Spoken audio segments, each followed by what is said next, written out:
Assalamualaikum warahmatullahi wabarakatuh. Innal hamdalillah nahmaduhu wa nasta'inuhu wa nastaghfiruh wa na'udzu billahi min shururi anfusina wa min sayyiati a'malina. May yahdihillahu fala mudilla lahu wa may yudlil fala hadiya lahu. Asyhadu an la ilaha illallah wahdahu la syarika lahu wa asyhadu anna Muhammadan abduhu wa rasuluh. Ya ayyuhalladzina amanu taqullaha haqqa tuqatih wa la tamutunna illa wa antum muslimun. Ya ayyuhan nasu taqu rabbakumul ladzi khalaqakum min nafsin wahidah wa khalaqa minha zawjaha wa batha minhuma rijalan katsiran wa nisaa'a wattaqullaha alladzi tasaaluna bihi wal arham innallaha kana 'alaikum raqiba. يا أيها الذين آمنوا اتقوا الله وقولوا قولا سديدا يصلح لكم أعمالكم ويغفر لكم ذنوبكم ومن يطع الله ورسوله فقد فاز فوزا عظيما. أما بعد فإن أصدق الحديث كتاب الله وخير الهدي هدي محمد صلى الله عليه وعلى آله وسلم وشر الأمور محدثاتها wa kullu muhdatsatin bid'ah wa kullu bid'atin dhalalah wa kullu dhalalatin finnar. Kepada kaum muslimin dan muslimat yang mudah-mudahan dirahmati oleh Allah SWT, alhamdulillah kita bersyukur kepada Allah Subhanahu wa taala atas segala nikmat yang Allah karuniakan kepada kita, nikmat Islam, nikmat iman, nikmat sehat, nikmat afiat, nikmat dijauhkan oleh Allah dari berbagai macam malapetaka. Kita bersyukur kepada Allah atas semua nikmat, dan nikmat yang Allah berikan kepada kita sangat banyak dan tidak akan dapat kita hitung. Yang paling besar dari nikmat itu diberikan hidayah di atas Islam dan sunnah. Ini yang harus selalu kita ingat agar kita berpegang teguh kepada Al-Quran wa sunnah ala fahmi salaf. Kita harus berpegang teguh kepada Al-Quran wa sunnah ala fahmi salaf. Kita berjalan di atas naungan Al-Quran wa sunnah, berjalan di atas hidayah Al-Quran dan sunnah, dan juga cahaya Al-Quran wa sunnah ala fahmi salaf. Yang ini wajib kita pegang dan terus berjalan di atas jalan ini. Ikhwani fiddin, a'azakumullah. Pada bulan yang lalu kita membahas tentang Al-Qadha wal Qadar, dan sudah selesai kita bahas tentang Al-Qadha wal Qadar. Dan saya tutup dengan satu hadis Nabi sallallahu alaihi wasallam yang sudah antum catat dengan fawaidnya. Al-mu'minul qawiyyu khairun wa ahabbu ila Allah minal mu'minid dha'if wa fi kullin khairun ihris ala ma yanfa'uka wasta'in billah wa la ta'jaz, sampai akhir hadis. Itu sudah kita bahas.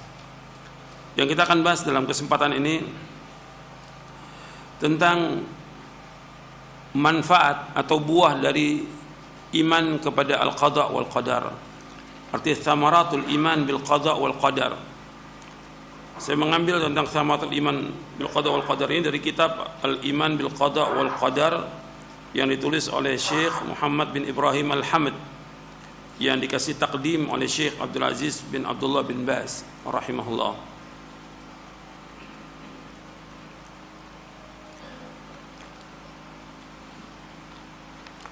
Jadi apa manfaat dari kita mengkaji tentang Al-Qadha wal Qadar? Karena manfaatnya besar dan banyak sekali manfaatnya. Antum catat. Yang pertama yaitu ada'u ibadatillahi azza wa jal. Ada'u ibadatillahi azza wa jal, artinya menunaikan ibadah kepada Allah azza wa jal. Arti dengan adanya al-qadha wal qadar ini, kita menunaikan ibadah kepada Allah dengan melaksanakan ibadah kepada Allah, mentauhidkan Allah, menjauhkan segala macam perbuatan syirik. Kita melaksanakan perintah-perintah Allah, menjauhkan larangannya. Seperti yang sudah saya jelaskan ketika kita membahas tentang al-qada wal qadar. Kewajiban kita yang pertama mengimani, yang kedua apa? Mengamalkan. Kewajiban kita yang pertama mengimani, yang kedua mengamalkan. Itu yang sudah kita bahas.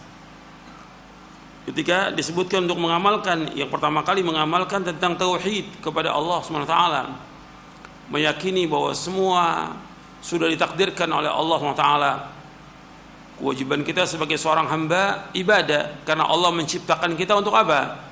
Ibadah. Wa ma khalaqtul jinna wal insa illa liya'budun. Tidak aku ciptakan jin dan manusia melainkan untuk beribadah kepadaku. Kita diperintahkan oleh Allah untuk ibadah. Laksanakan ibadah itu sesuai dengan syariat. Kita wajib mengikhlaskan ibadah kepada Allah, menjauhkan segala macam perbuatan syirik. Dan nanti seluruh ibadah itu mengharap hanya kepada Allah, tawakal kepada Allah, takut kepada Allah, cinta kepada Allah. Seluruh bentuk ibadah kita lakukan dan kita tujukan hanya kepada Allah SWT. Termasuk juga kita berdoa. Kalau sudah tetapkan tentang qada wal qadar, ya doa tetap jalan, ibadah tetap jalan. Tidak bersandar kepada semuanya, tapi tetap kewajiban kita melaksanakan ibadah kepada Allah. Sebab ad-du'a huwal ibadah, kata Rasulullah SAW. Rasulullah bersabda, ad-du'a huwal ibadah. Doa itulah ibadah. Kemudian yang kedua al-khalas minasy-syirk. Artinya kita dengan mengimani al-qada wal qadar, kita akan terbebas dari kesyirikan. Ini masih kaitan dengan yang pertama. Kita menetapkan bahwa yang berkuasa hanya Allah, hanya satu ilah yang menetapkan semua ini, itu Allah. Yang menciptakan seluruh makhluk ini Allah. Yang menetapkan semua takdir ini Allah. Allah yang menciptakan, Allah yang memberikan rezeki, Allah yang mengatur alam semesta, Allah yang menghidupkan, mematikan, dan segala macam juga. Semuanya Allah yang mengatur semua alam semesta ini, hanya Allah SWT. Dan manusia akan kembalikan kepada Allah SWT.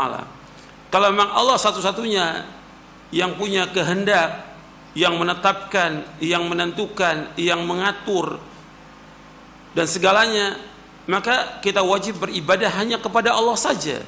Tidak boleh kita berbuat syirik. Kalau seorang sudah mengetahui itu semuanya, dia akan bergantung hidupnya hanya kepada Allah. Dia berdoa hanya kepada Allah, dia meminta hanya kepada Allah, dia minta tolong kepada Allah. Ketika mengalami kesulitan, dia hanya mengharap hanya kepada Allah. Semuanya kembali kepada Allah. Jadi terbebas dari segala macam bentuk kesyirikan. Tidak mengharap kepada manusia, tidak beribadah kepada makhluk, tapi beribadah hanya kepada Allah. Dan juga menetapkan bahwa semua kebaikan, kejelekan dan segala macam ini sudah Allah takdirkan, dan Allah yang menciptakan semuanya. Seluruh amal kita dan apa yang kita lakukan, semuanya Allah yang menciptakan. Wallahu khalaqakum wa ma ta'malun. Dan Allah yang menciptakan kamu dan apa yang kamu kerjakan. Ini yang kedua. Jadi seorang mukmin wajib meyakini demikian, bahwa enggak ada satupun yang terjadi di langit dan bumi kecuali dengan kehendak Allah. Yang bisa memberikan manfaat itu hanya Allah, yang bisa menolak bahaya itu hanya Allah. Yang menetapkan tentang adanya musibah, bencana, petaka, wabah dan yang lainnya, yang menetapkan Allah Ta'ala. Dan yang menghilangkan semua itu hanya Allah. Perhatikan tuh. Yang menghilangkan semua itu, bencana, petaka, mara bahaya, wabah, penyakit, semuanya hanya Allah. Kalau sudah seperti itu, kewajiban kita beribadah hanya kepada Allah dan tidak boleh kita berbuat syirik kepada Allah Ta'ala. Kemudian yang ketiga, husul hidayah wa ziyadatul iman. Artinya dengan kita mengimani takdir ini, maka akan memperoleh hidayah dan akan bertambah iman. Kalau betul-betul kita mengimani tentang takdir, seperti yang sudah kita bahas dengan tingkatannya al-ilmu, al-kitabah, al-masyiah, al-khalq. 4 tingkatan itu dengan dalil-dalilnya kita meyakini dan kita mengamalkan, maka akan bertambah iman kita, akan diberikan hidayah oleh Allah Subhanahu wa taala. Allah berfirman dalam surah Muhammad ayat 17, "Walladzina ihtadaw zadahum huda wa atahum taqwahum." Dan orang-orang yang mendapatkan hidayah, maka Allah tambah kepada mereka hidayah dan Allah berikan kepada mereka ketakwaannya. Dalam surah Muhammad ayat 17. Dalam surah Muhammad ayat 17, "Walladzina ihtadaw zadahum huda wa atahum taqwahum." Dan orang-orang dapat petunjuk, kami tambah kepada mereka petunjuk dan kami akan berikan kepada mereka ketakwaan mereka. Jadi kalau kita mengimani semua itu akan ditambah hidayah oleh Allah Taala. Begitu juga Allah berfirman dalam surah At-Taghabun ayat 11, "Ma asaba min musibatin illa biidznillah wa man yu'min billahi yahdi qalbah wallahu bikulli syai'in alim."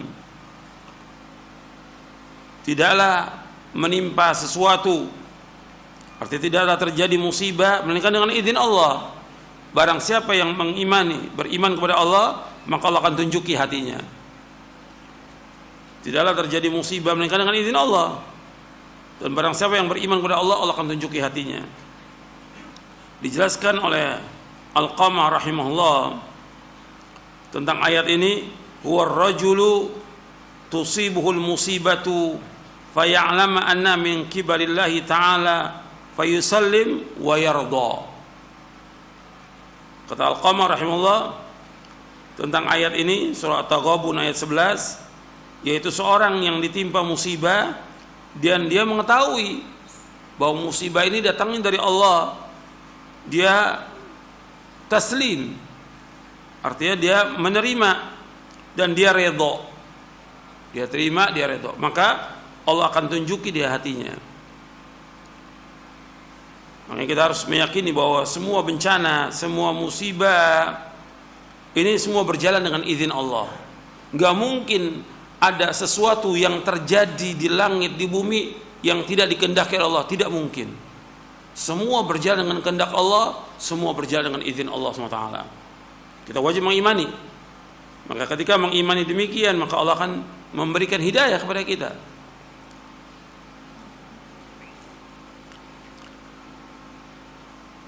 Jadi antum perhatikan di sini bahwa dengan kita mengimani qada dan qadar ini, maka akan ditambah hidayah oleh Allah Taala.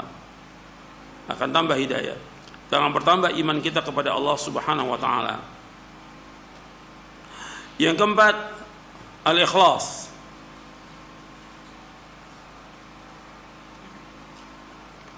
Yang keempat itu ikhlas.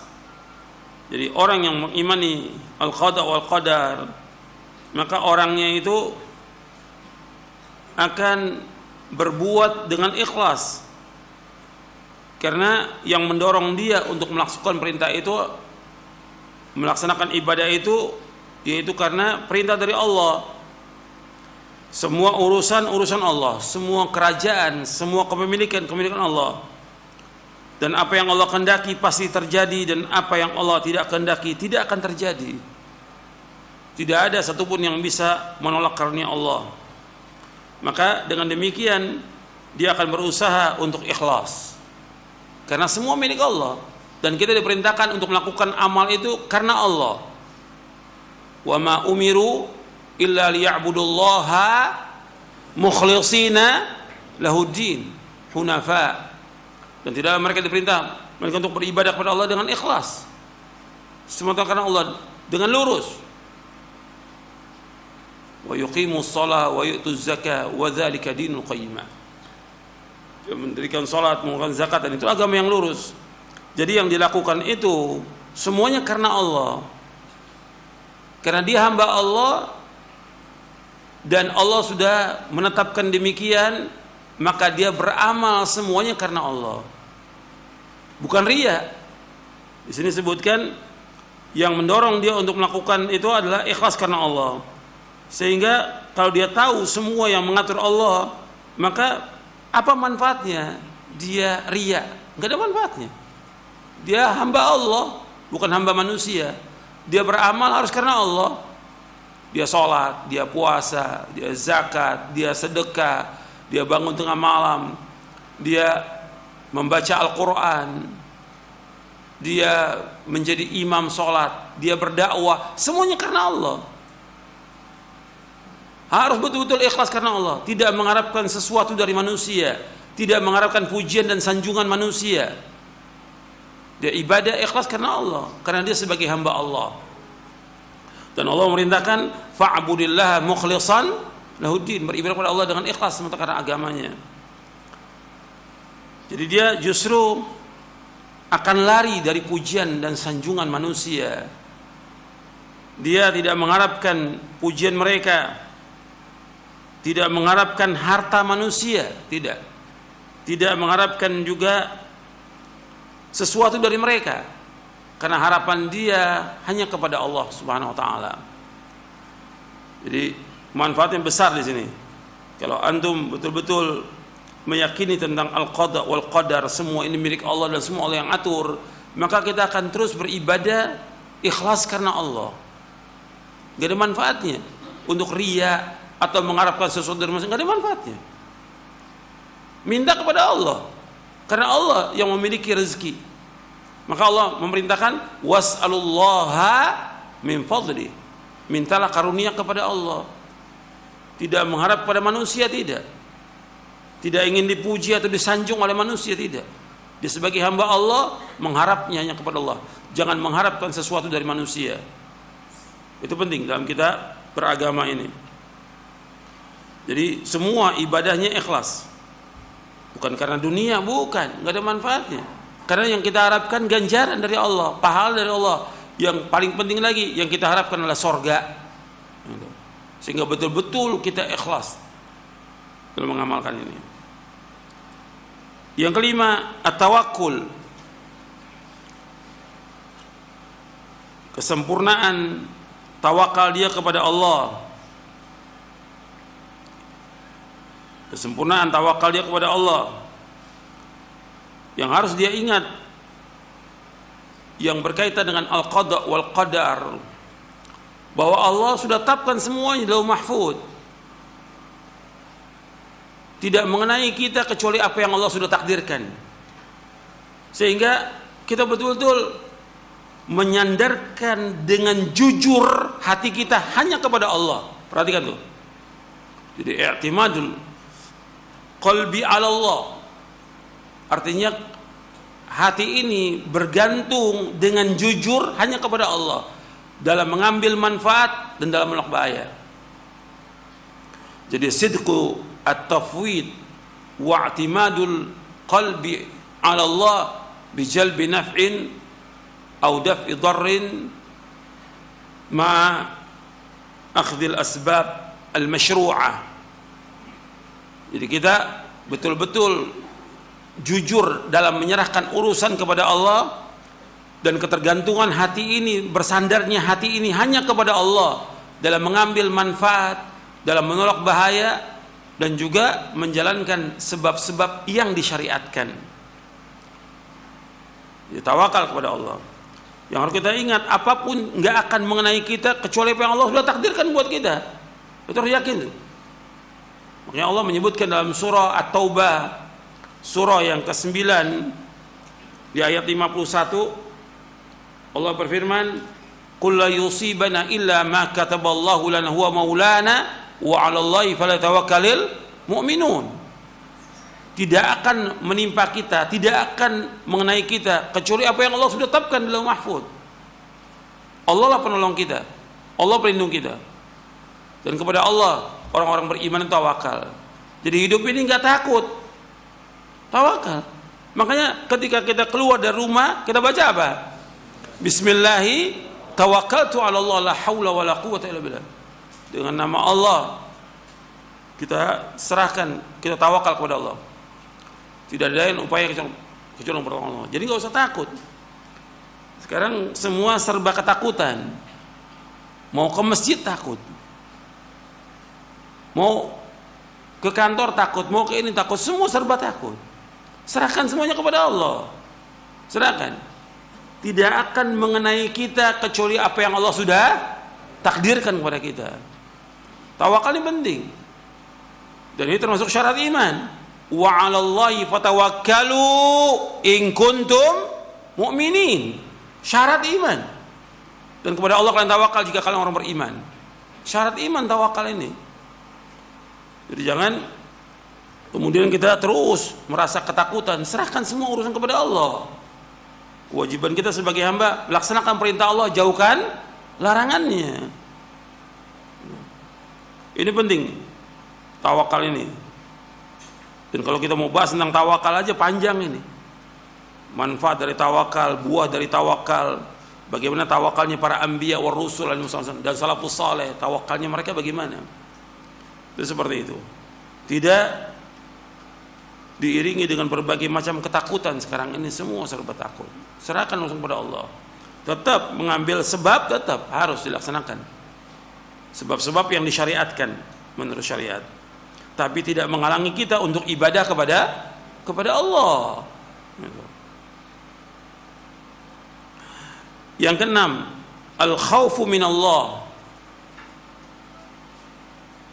Itu takut kepada Allah. Jadi orang yang beriman, kalau dia meyakini tentang al-qada wal qadar itu semua Allah yang atur, Allah yang tetapkan, maka dia akan selalu berada dalam ketakutan kepada Allah. Ingat, takut kepada Allah, al-khauf minallah. Takut kepada Allah. Bukan takut kepada wabah, bukan takut kepada yang lain, tapi takut kepada Allah. Takut kita bertambah kepada Allah Ta'ala. Dan juga dia takut dengan dosa-dosa yang dilakukan, takut kepada azab Allah, takut dia kepada Allah. Orang beriman seperti itu. Dan takut juga dia menyimpang hatinya dari kebenaran. Ini perhatikan, ini yang paling besar ini. Dia takut kalau dia orang beriman kemudian menyimpang. Tadinya dia sudah di atas hidayah, di atas cahaya, di atas Quran, di atas sunnah dia berjalan. Kemudian karena cobaan, ujian, musibah, menyimpang dia dari kebenaran. Ini yang berbahaya. Ini berbahaya. Dia takut itu kalau sampai hatinya menyimpang dari kebenaran. Makanya doa yang Nabi terus berdoa kepada Allah, ya muqallibal qulub, tsabit qalbi ala dinik. Ya Allah yang membolak-balikan hati, tetapkan hatiku atas agamamu. Terus. Karena bukan mustahil orang yang tadinya beramal soleh diakhiri kehidupannya dengan su'ul khatimah. Bukan mustahil. Ada orang-orang yang dia beramal tapi kemudian ya karena cobaan, ujian, musibah menyimpang dari kebenaran. Dia suudzon kepada Allah atau yang lainnya sehingga dia mati dalam keadaan su'ul khatimah. Dan Nabi menyebutkan demikian sallallahu alaihi wasallam. Makanya itu perhatikan, kita wajib berhati-hati. Bahkan dalam hadis yang sahih yang diriwayatkan oleh Imam Bukhari, innal abda la ya'malu amala ahli an-nar wa innahu min ahli al-jannah wa ya'malu amala ahli al-jannah fa innahu min ahli an-nar wa innamal a'malu bil khawatim. Kata Nabi SAW, sesungguhnya seorang hamba beramal dengan amal ahli neraka dan sesungguhnya dia termasuk ahli sorga. Dan ada orang yang beramal dengan ahli sorga dan dia termasuk ahli neraka. Sesungguhnya amal itu tergantung pada akhirnya.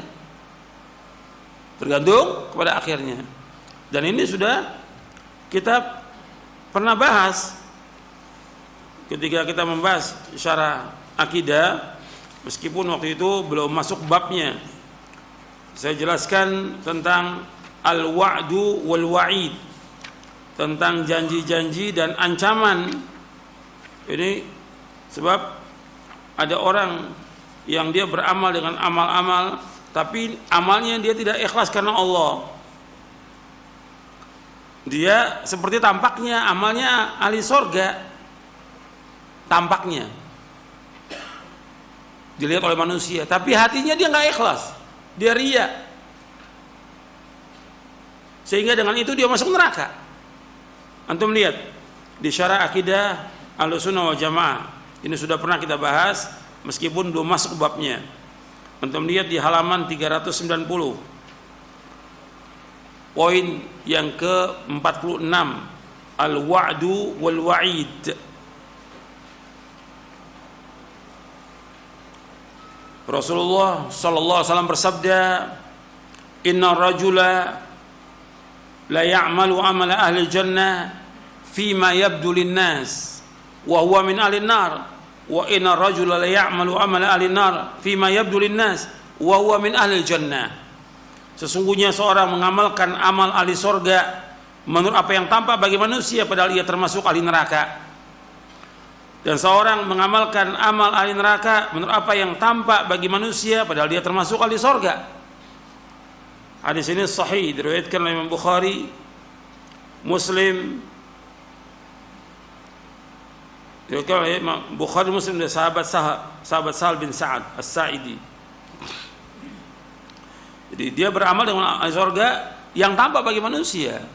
Betul, dia sholat, dia puasa, dia sholat malam, tapi hatinya nggak ikhlas, dia ria, atau dia mengharapkan sesuatu dari manusia, maka dia termasuk ahli neraka.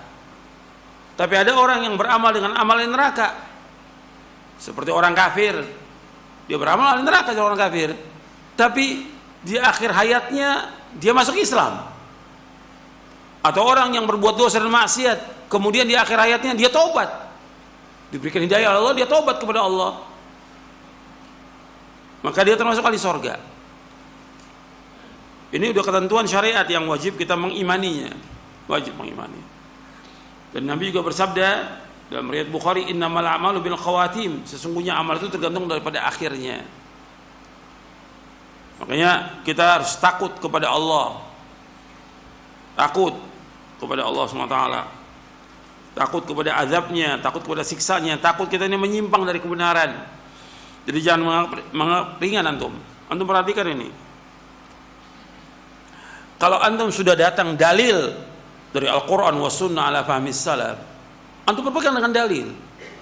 Landasan kita dalam hidup ini, dalam kita berpijak, itu dalil. Berpegang dengan dalil. Kita berjalan di atas dalil, kita akan selamat, pasti akan selamat. Berjalan di atas dalil itu. Tapi kalau sudah datang dalil, jangan ditolak. Dan ini berbahaya. Kalau sudah ini perintah Rasulullah, ini perintah Rasulullah, jangan dilanggar. Berbahaya. Bukan mustahil hati ini akan menyimpang sedikit demi sedikit. Enggak sekaligus, sedikit demi sedikit. Makanya Allah menyebutkan dalam Al-Quran, falamma zaghu azaghallahu qulubahum. Tatkala dia mulai menyimpang, Allah sesatkan hatinya. Ini hati-hati. Kalau sudah datang keterangan dalil, jangan ditolak dengan perkataan syekh, ulama atau yang lain, jangan. Ikuti dalil, pegang dalil. Yang Nabi suruh berpegang dengan dalil. Hidayah itu berkaitan dengan dalil. Hidayah berkaitan dengan dalil. Perhatikan tuh. Kalau sudah ada dalil, pegang terus dalil ini. Pegang erat-erat. Jangan menyimpang. Kita takut kalau kita menolak dalil ini akan sesat. Kalau kita menolak dalil ini akan sesat. Makanya Abu Bakar As-Siddiq radhiyallahu an, As-Siddiqul Akbar, aku takut kalau aku menolak sesuatu dari hadis Nabi aku akan sesat. Itu Abu Bakar As-Siddiq. Dibawakan oleh Imam Ibnu Battah Al-Uqbari dalam kitabnya Al-Ibana. Hati-hati. Ya, takut kita kepada Allah, kita akan sesat nantinya dengan sebab menolak dalil. Berpegang atas dalil. Makanya Allah menyebutkan di akhir surah Saba, wa in ihtadaitu fa bima yuhi ilayya rabbi. Apabila aku dapat petunjuk karena apa yang Allah wahyukan. Jadi antara dalil dengan hidayah itu punya kaitan yang erat. Gitu. berpegang dengan dalil. Makanya suruh pegang. Allah juga menyebutkan dalam surah Az-Zukhruf, fastamsik billadzi uhiya ilaika innaka ala siratal mustaqim. Berpeganglah kepada apa yang diwahyukan kepada kamu, karena engkau berada di atas siratal mustaqim. Pegang dengan dalil. Pegang erat-erat dengan dalil. Makanya Nabi berpesan kepada kita semua setelah menyebutkan tentang fitnah yang ada, Nabi mengatakan, fa'alaikum bisunnati wa sunnatil khulafa'il mahdiyin ar-rasyidin tamassaku biha wa'adu 'alaiha bin nawajid. Hendaklah kalian berpegang pada sunnahku dan sunnah para khalifah yang terpimpin yang lurus. Peganglah erat-erat dan gigit dengan geram kalian. Ini penting. Kita takut dengan kita menolak dalil itu kita akan sesat. Makanya ketika berbicara masalah takdir ini, kita takut kepada Allah.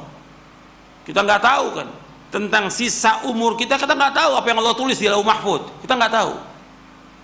Tapi kalau kita terus berpegang di atas dalil, Allah akan tambahkan hidayah kepada kita. Akan ditunjuki oleh Allah. Dan itu yang kita minta, kita wafat di atas Islam dan Sunnah. Wafat dalam keadaan husnul khatimah. Betul-betul kita seorang beriman itu takut kepada Allah Subhanahu wa ta'ala. Takut kepada azabnya. Takut kepada siksanya. Takut hati ini menyimpang dari kebenaran. Karena apa? Hati ini semuanya berada di dua jari tangan Allah. Yuqallibu kaifa yasha. Allah membolak-balikan hati manusia menurut apa yang Allah kehendaki. Takut kita kepada Allah. Yang ketujuh, quwwatur raja wa ihsanudz dzan billahi ta'ala. Quwwatur raja wa ihsanudz dzan billahi ta'ala. Yang ketujuh, kekuatan harapan dia kepada Allah dan berprasangka baik kepada Allah. Kekuatan harapan kepada Allah dan berprasangka baik kepada Allah. Jadi orang beriman ketika mengimani tentang al-qada wal qadar ini, dia husnudzon kepada Allah. Apa aja yang menimpa kita, apakah kesulitan, kesusahan, kefakiran, bencana, penyakit, kematian, atau apa saja yang menimpa kita, kita wajib untuk husnudzon kepada Allah. Bahwa apa yang Allah takdirkan itu yang terbaik buat kita. Dan Allah menguji kita, ingin menguji iman kita. Apakah benar iman kita, jujur atau tidak iman kita. Kita wajib husnudzon kepada Allah. Jangan kita mati kecuali dalam keadaan husnudzon kepada Allah. La yamutanna ahadukum illa wa huwa yuhsinudzon billahi ta'ala. Jangan sekali-kali seorang dari kamu meninggal dunia melainkan dalam keadaan husnudzon kepada Allah, kata Rasulullah SAW. Husnudzon, berbaik sangka kepada Allah. Ketika kita mengalami kesulitan, kesusahan, kefakiran, penyakit, bencana, bala, wabah, atau dari keluarga kita yang meninggal dunia, kita wajib husnudzon bahwa ini Allah sudah takdirkan dan sudah ajal. Apa yang Allah tetapkan itu yang terbaik buat kita. Itu harus yakin seperti itu. Sehingga apa? Kita mengharap hanya kepada Allah, meminta hanya kepada Allah, tawakal hanya kepada Allah, ibadah hanya kepada Allah. Terus seperti itu. Jadi kuat harapan kita kepada Allah, tidak kepada manusia, tidak kepada yang lain. Dan antum harus ingat apa yang Allah takdirkan, apa yang Allah tetapkan, semua penuh dengan keadilan, semua penuh dengan kasih sayang, semua penuh dengan hikmah. Allah itu maha adil, Allah itu maha sayang, Allah itu maha bijaksana. Harus kita ingat itu. Ketika ada keluarga kita meninggal, kita sayang kepada keluarga kita ini, Allah takdirkan dia meninggal, ingat bahwa yang mengambilnya adalah Allah pemiliknya. Maka kita ucapkan innalillahi wa inna ilaihi raji'un. Kita ini milik Allah dan kita akan kembali kepada Allah. Allah maha sayang. Ketika Allah mencabut nyawa orang yang kita cintai, bahwa Allah maha sayang, Allah maha adil, Allah maha bijaksana. Harus kita ingat itu.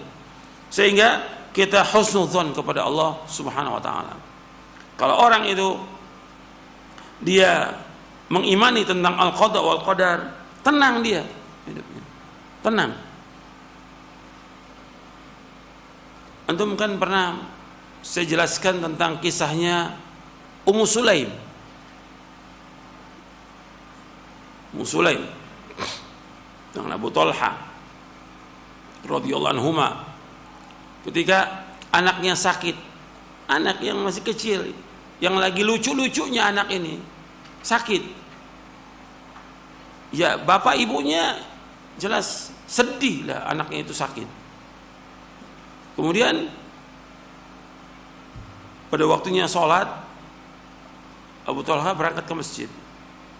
Anak ini tambah parah sakitnya, kemudian meninggal. Tenang ibunya, Ummu Sulaim tenang radhiyallahu anha. Pulang suaminya dari sholat, gimana anak kita? Kan dia udah lihat sakit tadi itu, lebih tenang dari sekarang. Maksudnya dia sudah meninggal. Kemudian disediakan makan malamnya, kemudian si istri ngajak bercampur suaminya. Besok paginya baru dikabarkan. Bagaimana kalau ada orang meminjamkan sesuatu kepada kita, kemudian dia minta, boleh nggak kita tahan? Tidak boleh, kembalikan. Begitu juga anak kita, diambil oleh pemiliknya. Allah tenang, nggak gelisah, nggak teriak, nggak segala macam, tenang. Subhanallah. Karena apa? Mengimani tentang al-qada wal qadar. Ini binaannya siapa ini? Binaannya Rasulullah SAW, para sahabat radhiyallahu ajma'in. Rasulullah SAW membina mereka untuk yakin hanya kepada Allah, tawakal kepada Allah, mengharap hanya kepada Allah, dan husnudzon kepada Allah. Apa yang Allah takdirkan anaknya meninggal, itu yang terbaik. Bahkan diceritakan kepada Nabi bahwa setelah anaknya meninggal, mereka bercampur. Nabi doakan dengan keberkahan, maka dia punya keturunan orang-orang yang saleh. Ini perhatikan itu. Jadi enggak suudzon, tidak. Tenang, semua dihadapi dengan ketenangan. Dia hanya mengharap kepada Allah, harapkan ganjaran. Orang kalau kena musibah yang diharapkan apa? Ganjaran. Makanya ketika ada yang meninggal, dari keluarga kita meninggal, kita ucapkan apa? Inna lillahi wa inna ilaihi rajiun. Allah ma'jurni fi musibati wa akhlif li khairan minha. Ya Allah, berikan ganjaran pada musibahku ini dan gantikan yang lebih baik. Kalau dia suudzon kepada Allah atau dia nggak terima dengan takdir ini, dapat ganjaran apa tidak? Nggak dapat ganjaran, bahkan dia berdosa dengan sebab itu. Maka kita mengharapkan dengan musibah ini dapat apa? Ganjaran. Dengan musibah adanya penyakit, dihapuskan semua dosa kita, diangkat derajat kita. Mudah-mudahan dengan penyakit itu Allah masukkan kita ke sorga. Itu harapan kepada Allah SWT. Jadi harus husnudzon kepada Allah. Yang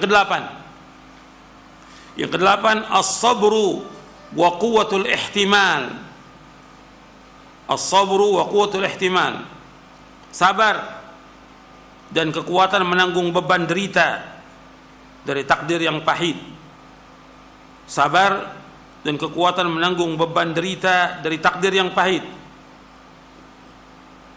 Makanya ketika kita mendapatkan cobaan, ujian, musibah, yang ada kewajiban kita sabar. Bab ganjarannya itu tergantung dari musibah yang menimpa kita.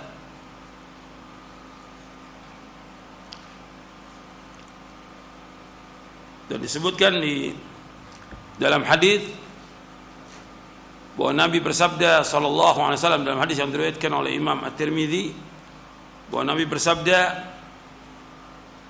bahwa seseorang itu dia mendapatkan ganjaran, innallaha idza ahabba qauman ibtalahum faman radiya falahu ridha wa man sakhita falahu sad. Inna 'idhamal jazaa ma'idhamil bala. Inna 'idhamal jazaa ma'idhamil bala. Wa inna Allah ta'ala idza ahabba qauman ibtalahum faman radiya falahu ridha wa man sakhita falahu sakhat. Hadis ini hasan, diriwayatkan oleh Imam At-Tirmidzi. Sesungguhnya besarnya ganjaran tergantung besarnya musibah. Sesungguhnya Allah apabila mencintai satu kaum, Allah akan uji mereka. Barang siapa yang redho, Allah akan redho. Barang siapa yang murka, maka Allah akan murka. Makanya sabar ini penting. Dan ini merupakan kewajiban seorang mukmin harus sabar terhadap takdir-takdir Allah yang pahit. Dan dikatakan oleh, makanya Allah sebutkan dalam surah Al-Baqarah, sabar itu. Wa basyiris sabirin. Wa basyiris sabirin. Idza asabu musibah qalu inna lillahi wa inna ilaihi raji'un. Dikatakan oleh Umar bin Khattab radhiyallahu anhu, wajadna khaira 'aishina bis sabr. Wajadna khaira 'aishina bis sabr. Kami mendapati kebaikan kehidupan kami ini dengan sabar. Dibawakan oleh Ibnu Qayyim dalam kitabnya Uddatus Sabirin. Dikatakan juga oleh Ali bin Abi Thalib radhiyallahu an, as-sabru matiyatun la takbu. As-sabru matiyatun la takbu. Artinya sabar itu merupakan kendaraan yang tidak akan terjatuh. Arti manfaat sabar itu. Dan kita diperintahkan untuk sabar ketika menghadapi cobaan, ujian, musibah, tidak gelisah, tidak berkeluh kesah, tidak menceritakan cobaan kita, ujian kita kepada orang lain. Adukan itu semuanya kepada siapa? Kepada Allah. Ini kurang makanan, cerita pada orang. Ini nggak sabar. Sakit, cerita pada orang. Semuanya. Bukan hanya seperti itu, bahkan minta-minta pada manusia. Nggak boleh, hukumnya haram. Antum ingat, Nabi pertama kali mengambil perjanjian dengan para sahabat yang masuk Islam. Apa perjanjiannya? Di samping mentauhidkan Allah, tidak boleh berbuat syirik, nggak boleh berbuat maksiat. Kata Nabi apa? Jangan minta-minta pada manusia. Itu harus kita ingat tuh. Jangan minta-minta. Jadi mengharap hanya kepada Allah. Kalau ada cobaan, ujian, sabar. Yang susah bukan kita, jutaan orang susah. Yang susah bukan kita. Kadang-kadang diangkat, oh ini kan dai, harus dibantu. Yang lebih susah dari dai ini, dari ustadz ini, ada atau tidak? Banyak jutaan yang susah. Kenapa hanya dia yang berkeluh kesah? Itu yang jutaan, yang di kampung-kampung yang susah, yang lebih susah dari dia, nggak mengeluh. Dia mencari nafkah dengan apa adanya, tidak mengharap dari manusia. Kok malah si dai minta-minta? WA lagi donasi. Anak saya sakit di rumah sakit. Gak boleh, dalam Islam hukumnya haram. Gak boleh. Gak boleh. Sabar dengan apa yang Allah takdirkan. Karena Allah akan uji kita dengan orang yang paling kita cintai ujian itu. Sabar. Bagaimana Allah ingin melihat kita sabar atau tidak dengan ujian ini. Allah akan lihat. Supaya apa? Dia terus minta kepada Allah, berdoa kepada Allah, mengharap kepada Allah. Dan yang lainnya harus sabar. Sabar dalam ketaatan, sabar menjauhkan maksiat. Yang ketiga, sabar apa? Dalam menghadapi takdir yang pahit, sabar. Ini enggak sabar. Ya, berkeluh kesah dan mengharap pada manusia. Itu perhatikan itu. Kemudian yang kesembilan. Ini untuk sabar aja panjang juga kalau mau dibahas tentang sabar. Yang kesembilan, muharabatul ya'as. Memerangi keputusasaan. Memerangi keputusasaan. Jadi orang mukmin itu tidak kenal putus asa, tidak kenal putus asa. Enggak boleh putus asa dalam Islam, enggak boleh. Orang yang putus asa itu orang-orang yang apa? Orang-orang yang sesat.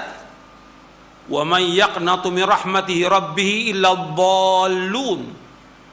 Dan tidaklah putus asa rahmat Allah kecuali orang-orang yang sesat. Jadi kita nggak boleh putus asa rahmat Allah. Orang beriman itu tidak kenal putus asa, tidak kenal.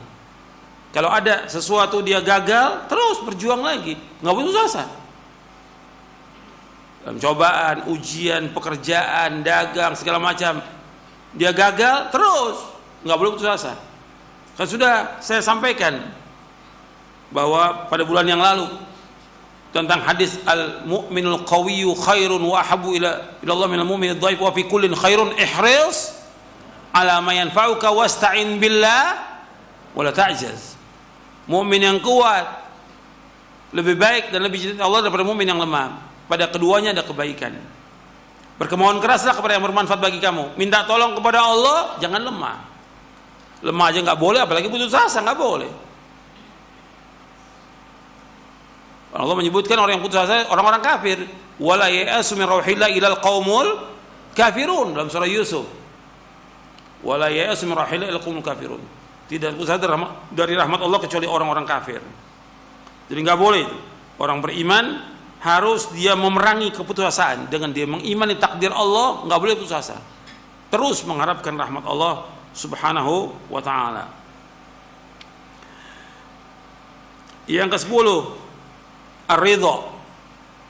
Yang ke-10 ridha.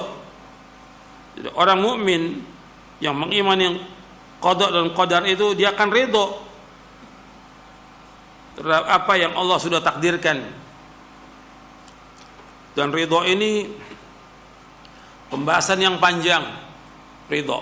Kan kita mengucapkan raditu billahi rabba wa bil islami dina wa bi Muhammadin sallallahu alaihi wasallam nabiyya. Aku ridha kepada Allah. Kalau ridha kepada Allah, ridha kepada semua keputusan Allah, semua takdir Allah, ridha kita. Kita ridha. Ridha ketika kita mentauhidkan rububiyahnya Allah, uluhiyahnya Allah, asma wa sifat, kita ridha. Kita ridha dengan semua yang Allah takdirkan, dengan semua yang Allah tetapkan, ridha.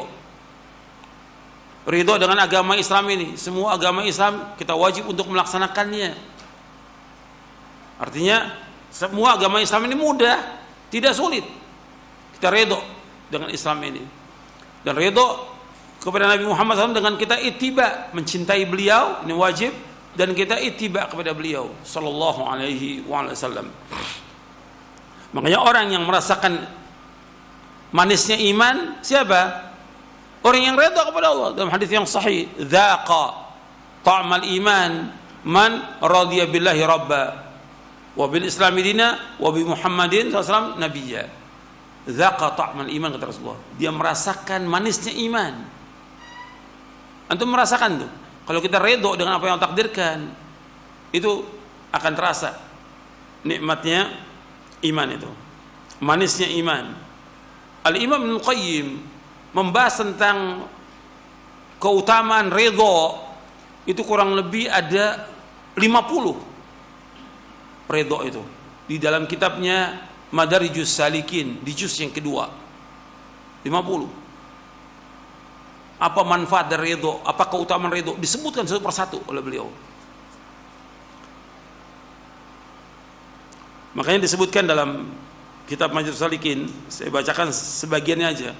Kata Imam Ibnu Qayyim rahimahullah, man mala'a qalbahu min ar-ridha bil qadari mala'a Allahu sadrahu ghinan wa amnan wa qana'atan wa farraga qalbahu li mahabbatihi wal inaba ilaihi wat tawakkul alaihi wa man fatahu hadhu min ar-ridha imtala qalbahu bi dhiddi dhalik washtaghala amma fihi sa'adatuhu wa falahuhu. Kata Imam Ibnu Qayyim rahimahullah, barang siapa yang memenuhi hatinya dengan redha kepada takdir Allah, dia redha, maka Allah akan penuhi dadanya dan hatinya dengan merasa cukup. Allah menetapkan dia hidupnya pas-pasan, dia redha, maka dia menjadi orang yang paling kaya di muka bumi ini. Kata Nabi apa? Warda bima qasamallahu laka takun aghnan nas. Redhalah dengan apa yang Allah berikan kepada kamu, kamu jadi orang yang paling kaya di muka bumi. Kita punya beras cuma 1 gelas. Cuma 1 gelas. Kita bisa masak hari itu untuk makan dengan istri sama anak, cukup. Kita redha, maka Allah akan penuhi hati kita dengan kecukupan. Makanya Nabi bersabda, qad aflaha man aslama wa ruziqa kafafan wa qanna'ahu Allah bima ata. Kata Nabi SAW, sungguh berbahagia siapa orang Islam. Qad aflaha man aslama wa ruziqa, dia diberikan rezeki cukup, pas-pasan, dan dia qanaah dengan apa yang Allah berikan. Maka Allah cukupi dia dengan kekayaan. Wa amnan, dan juga merasa aman dia. Orang kalau dia redho dengan takdir Allah, aman dia, tidak ketakutan. Enggak seperti sekarang, semua takut. Orang beriman tidak. Allah sudah takdirkan, enggak akan menimpa kita kecuali apa? Yang Allah sudah takdirkan buat. Tenang. Dia keluar rumah tenang, dia berangkat ke masjid tenang, di masjid juga tenang. Ini enggak ada ketenangan. Karena apa? Karena dia tidak meyakini dengan takdir Allah itu. Wa qana'atan, dia qana', puas dengan rezeki Allah. Karena Allah takdirkan sudah demikian. Dan Allah kosongkan hatinya untuk selalu mencintainya. Dengan dia redho kepada takdir Allah, maka Allah membuat hatinya itu cinta kepada Allah Taala.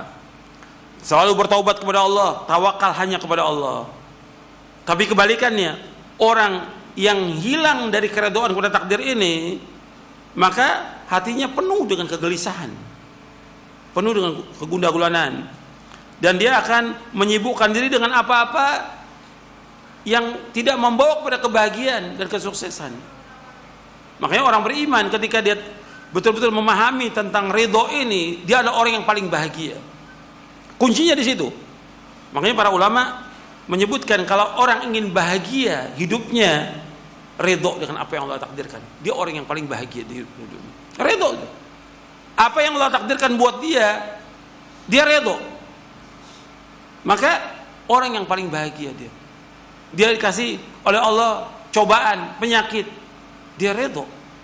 Artinya cobaan ini, musibah ini mau ditolak dengan apa lagi? Dia ikhtiar, tetap ikhtiar, tapi dia ridho dengan takdir Allah, gitu. Bukan ridho dengan penyakitnya, tapi dia ridho dengan apa yang takdirkan. Dia tidak, bukan berarti dia ridho dengan penyakitnya, bukan, tapi dia ridho dengan apa yang Allah takdirkan. Ini Allah sudah takdirkan, tapi dia wajib apa? Untuk ikhtiar, dia berdoa kepada Allah agar diangkat penyakitnya. Bukan dia ridho, dia biarkan penyakit, tidak, tapi dia ada mengambil akhdul asbab. Bagaimana supaya dia sembuh? Itu orang beriman seperti itu. Kalau orang itu ridho dengan apa yang Allah takdirkan, maka dia orang yang paling tenang, paling bahagia di muka bumi ini. Nanti Anda bisa lihat penjelasan Imam Al-Qayyim dalam kitabnya Madarijus Salikin. Kemudian yang ke-11, syukur.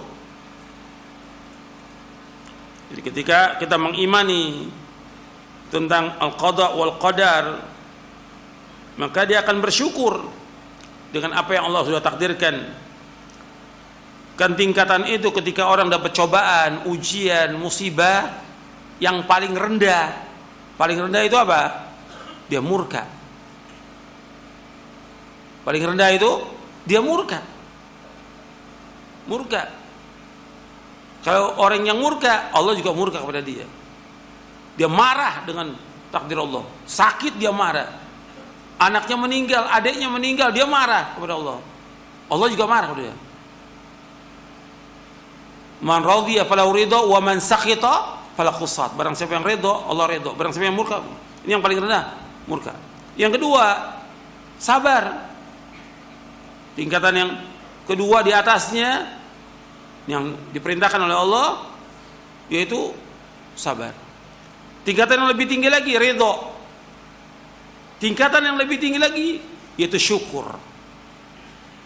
Maka di antara para nabi dan para rasul, dia bergembira dengan bala, dengan cobaan itu dia gembira.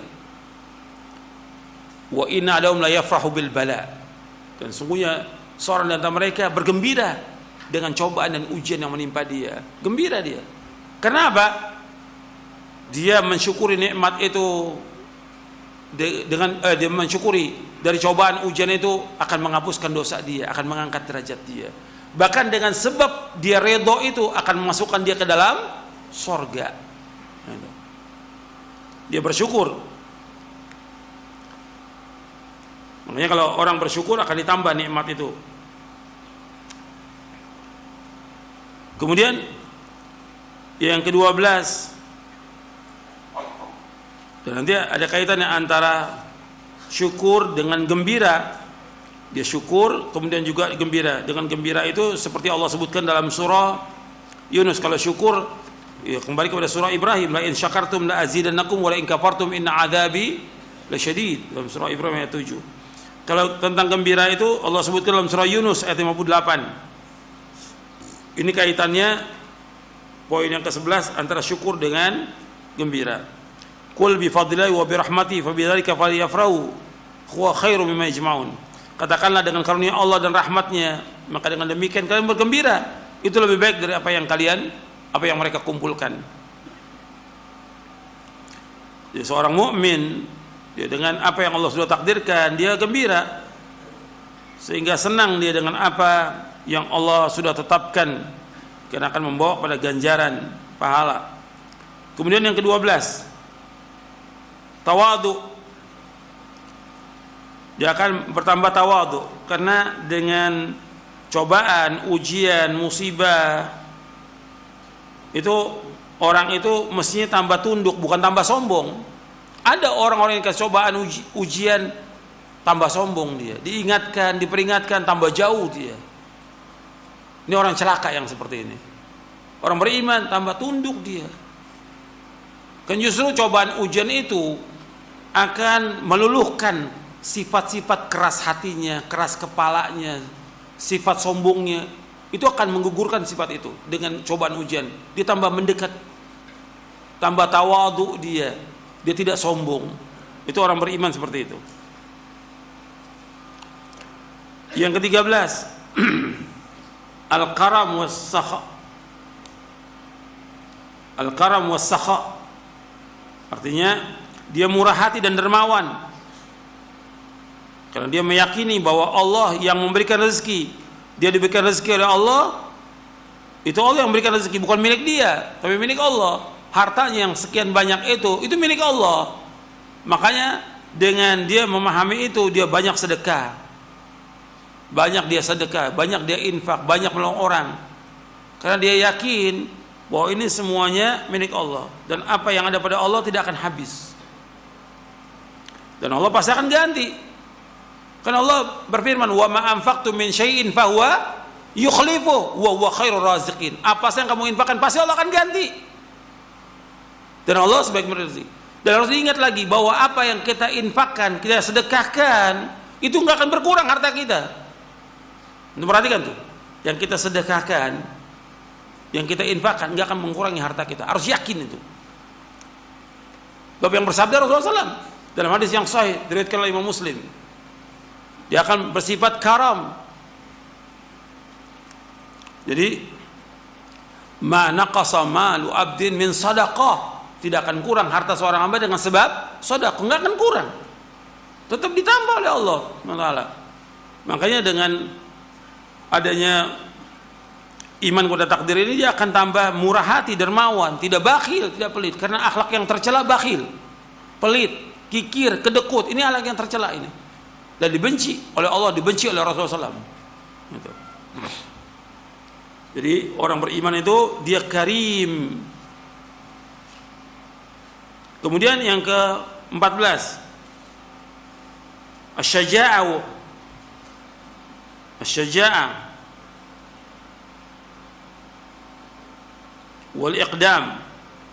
Artinya orang yang mengimani tentang qada al-qadar itu dia berani, tambah keberaniannya, tidak penakut. Bahkan dengan dia mengimani al-qada al-qadar, bertambah syaja'ah wal iqdam wa itrahul khawar wal jubn wa itrahul khawar. Artinya dia akan mengenyahkan sifat lemah dan pengecut dengan mengimani al-qada al-qadar.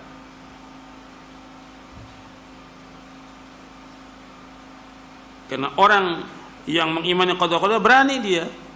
Sekarang kan enggak. Kalau dia orang beriman mesti mengimani al-qada wal qadar.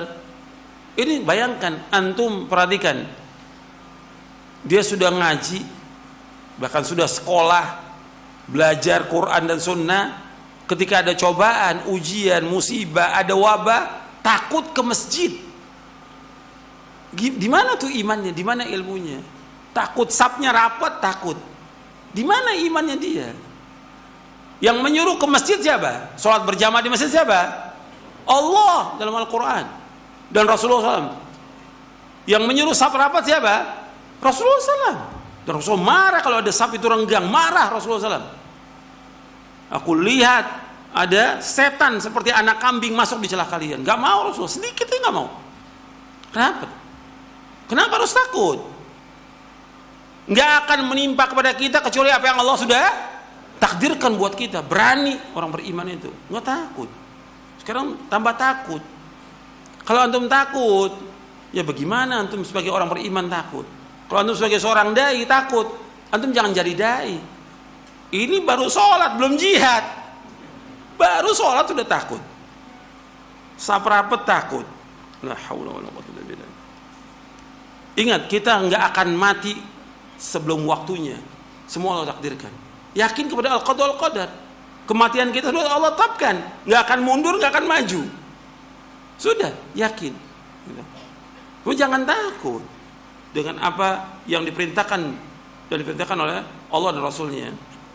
Dan nggak akan menimpa kita kecuali apa yang Allah sudah takdirkan. Ya, berani orang beriman itu berani. Kemudian yang ke-15, al-qanaah wa izzatun nafs. Dengan al-qada wal qadar ini dia merasa cukup dengan apa yang Allah berikan rezeki, dan juga dia mulia dirinya, tidak mengharapkan pada manusia, tidak minta sesuatu pada manusia, karena dia yakin Allah yang berikan rezeki pada dia. Ini masalah izzah, harga diri. Maka dikatakan oleh para ulama, wa idza ruziqal abdu al-qana'a asyraqat alaihi syamsus sa'ada. Kata para ulama, wa idza ruziqal abdu al-qana'a asyraqat alaihi syamsus sa'ada. Apabila seorang hamba diberikan oleh Allah qana'a, maka akan bersinar bagi dia matahari kebahagiaan. Bahagia dia. Dia qanaah, merasa cukup dengan apa yang Allah berikan, puas dengan rezeki yang Allah berikan. Itu orang bahagia. Qad aflaha man aslama wa ruziqa kafafan wa qanna'a Allah bima ata. Ini hadis sahih riwayat Muslim dan Tirmidzi. Dia orang yang bahagia dengan qanaah, dan dia merasa izzah, enggak minta-minta. Makanya orang mukmin itu punya harga diri. Orang yang mulia itu, kata Nabi, wa'lam anna syarafal mu'min qiyamu bil lail wa izzahu istighna'u 'anil nas, kata Nabi. Kemuliaan seorang mukmin itu dengan bangun tengah malam. Dan kemuliaan seorang mukmin, dia tidak minta-minta kepada manusia, merasa cukup dengan apa yang Allah berikan rezeki, tidak mengharap sesuatu dari manusia, tidak. Itu perhatikan itu. Karena rezeki Allah sudah bagi kepada semuanya. Sudah dibagi oleh Allah. Dia merasa cukup dengan apa yang Allah berikan. Yang ke-16, ulul himmah.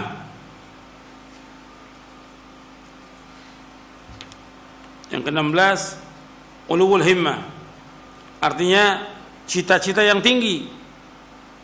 Dia punya cita yang tinggi. Dengan mengimani qada dan qadar akan membawa dia untuk mempunyai cita yang tinggi. Cita-cita yang tinggi itu bagi seorang mukmin apa? Masuk surga. Sehingga apa? Dia semangat dalam melakukan apa? Ketaatan-ketaatan, amal-amal soleh, kebajikan-kebajikan. Dia berlomba-lomba. Seperti para nabi dan para rasul alaihi wasallam, innahum kanu yusari'una fil khairat wa yad'una raghaban wa rahaba wa kanu lana khashin. Dalam surah Al-Anbiya ayat 90.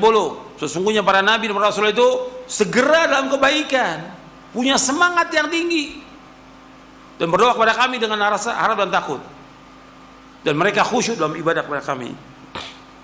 Ya, orang beriman itu dengan dia mengimani qadar, bukan tambah malas, bukan putus asa, bukan lemah, tapi semangat dia. Ulul himmah, punya cita-cita yang tinggi orang beriman itu. Anda melihat orang-orang kafir punya cita yang tinggi, orang kafir. Untuk apa? Untuk apa? Dunia. Orang kafir itu nggak ada bagi mereka gagal, terus usaha lagi, terus sampai tercapai dunianya. Orang beriman tidak, yang diharapkan jannah, sorga. Cita-cita tertinggi, puncak orang beriman sorga. Makanya untuk bisa mencapai surga melakukan amal-amal soleh dengan ikhlas dan ittiba, maka kita terus melakukan amal-amal soleh dari mulai tauhid, sholat, berbuat baik pada orang tua, bersedekah, bangun malam, puasa dan yang lain, terus membaca Al-Quran, baca buku yang bermanfaat. Cita-cita tertinggi orang beriman itu, tidak lemah. Kemudian yang ke-17, as-salama minal hasad wal i'tirad, selamat dari dengki dan iri dan juga menentang.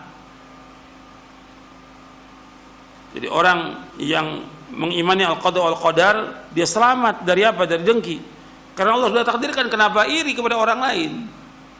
Orang punya motor, punya mobil, yang punya rumah yang besar, dia nggak iri. Nggak usah iri. Mau ngapain dia iri? Dia ini Allah sudah takdir, Allah sudah bagi semuanya. Kita dapat seperti ini, ya sudah.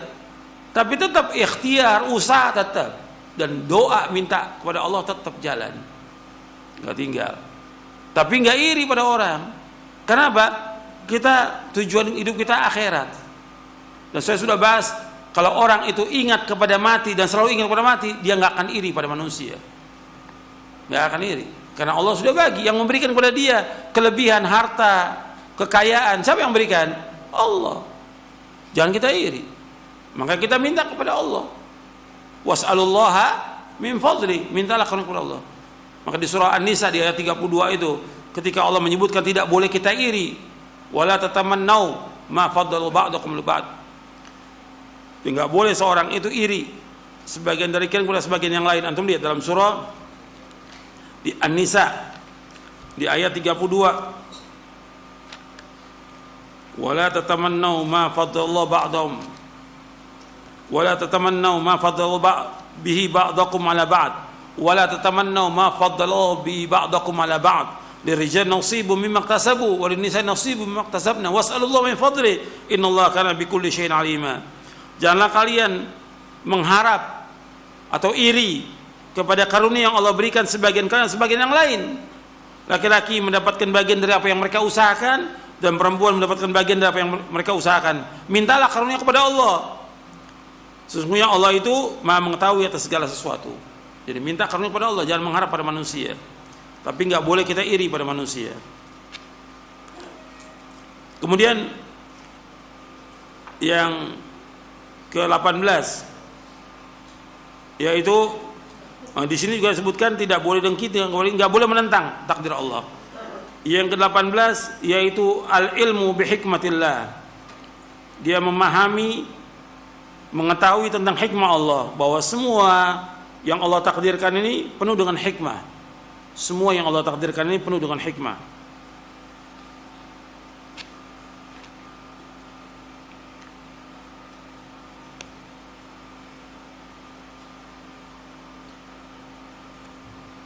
Kemudian yang ke-19, sukunul qalbi wa tuma'ninatin nafs.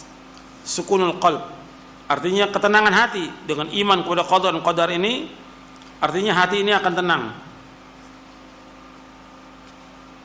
Hati ini akan tenang.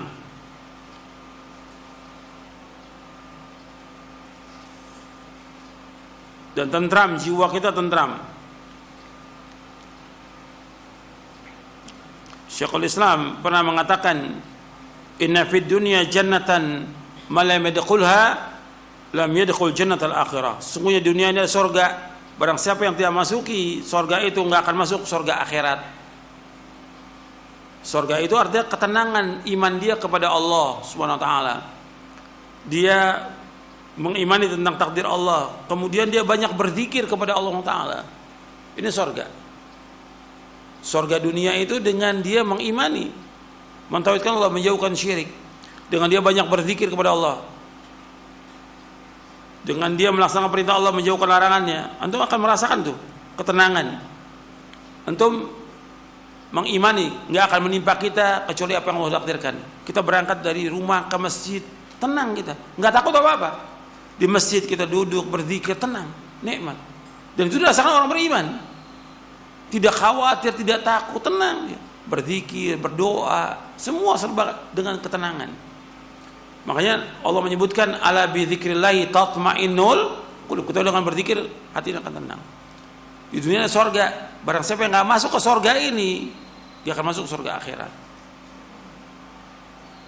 Makanya Syekhul Islam Ibnu Taimiyah ini dibawakan oleh Ibnu Qayyim dalam kitabnya Al-Wabilus Shayyib ketika menceritakan tentang gurunya Syekhul Islam Ibnu Taimiyah. Bahkan Syekhul Islam Ibnu Taimiyah ketika menghadapi fitnahnya orang-orang yang dengki, yang hasad, dan juga penguasa yang zalim, beliau mengatakan begini. Ini ketika di penjara ini Syekhul Islam Ibnu Taimiyah rahimahullah. Kata beliau, "Ma yasna'u a'da'i bi ana jannati wa bustani fi sadri. Aina ruhtu fa hiya ma'i la tufariquni. Ana habsi khalwa wa qatli syahada wa ikhraji min baladi siyaha." Kata Syekhul Islam Ibnu Taimiyah rahimahullah, kata beliau, apa yang diperbuat oleh musuh-musuhku terhadapku, aku adalah surgaku. Kebunku ada di dadaku ini. Surgaku, kebunku, dadaku. Tenang dia. Dengan ingat kepada Allah, dengan berzikir, dengan apa yang Allah takdirkan dia tenang. Dengan ibadah kepada Allah dia tenang. Di mana saja aku pergi, maka bersama aku ketenangan, kegembiraan, ibadah, zikir bersama aku. Enggak bisa dengan aku. La tufariquni. Ana habsi khalwah. Penjara yang orang penjarakan aku, khalwah. Dengan di penjara aku menyendiri untuk ibadah kepada Allah. Lebih tenang. Dia baca, nulis, zikir, lebih tenang dengan di penjara itu. Wa qatli syahadah, kalau aku dibunuh, mati syahid. Wa ikhraji min baladi siyahah, kalau aku diusir dari negeriku, ini merupakan piknik, artinya tamasya. Sebab tamasya orang beriman itu dengan apa? Jihad. Biar diusir nggak ada masalah. Itu orang yang sudah mengalami ketenangan dalam hidup ini. Kemudian yang terakhir, bahwa dengan iman kepada al-qada wal qadar itu tahrirul uqul minal khurafat wal abatil, membebaskan akal ini dari semua cerita-cerita yang bohong dan yang batil. Jadi kalau kita beriman dengan al-qada wal qadar, maka akan bebas ini akal kita dari apa? Dari khurafat, dari cerita-cerita bohong, jadi batil, dari semua kebatilan, dari dongeng-dongeng, dari tukang-tukang sihir, dukun-dukun dan segala macam. Jangan percaya tuh semuanya. Meskipun ada persatuan dukun sekarang ini, jangan percaya semuanya. Kebohongan yang ada itu. Dan orang datang ke dukun itu nggak akan diterima sholatnya selama 40 hari. Cerita yang dongeng, orang kalau lagi susah, terpojok, banyak cerita-cerita yang bohong, banyak sudah. Ini umat Islam nih lagi jaya atau lagi kondisi terpuruk? Terpuruk umat Islam. Kalau terpuruk, banyak cerita dongeng. Ada Imam Mahdi, ada ini, segala macam semua cerita. Untuk apa? Memberikan semangat kepada umat Islam. Ini semua kebohongan. Kalau memberikan semangat, cukup dengan Quran dan Sunnah. Menurut Muhammad Sallam, kita akan semangat. Karena Quran Sunnah itu memberikan semangat kepada kita untuk ibadah kepada Allah. Jangan cerita terdongeng, jangan dengerin gosip, jangan. Jangan percaya semuanya cerita bohong. Kita mengimani dengan al-qada wal qadar. Bahkan banyak lagi cerita yang lain, bahwa orang-orang kafir sudah siap untuk membunuh umat Islam, nanti umat Islam akan begini. Jangan percaya semua cerita itu. Kalau kita beriman, kita bertakwa kepada Allah, nggak akan mengenai itu semuanya. Wa in tasbiru wa tattaqu la yadurukum kaiduhum syai'a innallaha bima ya'maluna muhit. Dalam surah Ali Imran. Kalau kalian sabar dan bertakwa kepada Allah, maka tidak akan membahayakan kalian tipu daya mereka, makar mereka, rencana mereka nggak akan membahayakan kalian. Allah itu meliputi segala sesuatu. Syarat apa? Sabar dan takwa kepada Allah. Itu ingat itu. Jadi jangan dengerin cerita, udah cerita bohong, banyak kan cerita bohong yang ada, cerita batil. Jadi orang beriman itu harus bebas akalnya dari yang demikian. Mudah-mudahan yang saya sampaikan bermanfaat. Wa sallallahu nabiyana Muhammadin sallallahu alaihi wasallam. Subhanakallahumma wa bihamdik asyhadu an la ilaha illa anta astaghfiruka wa atubu ilaik. Assalamualaikum warahmatullahi wabarakatuh.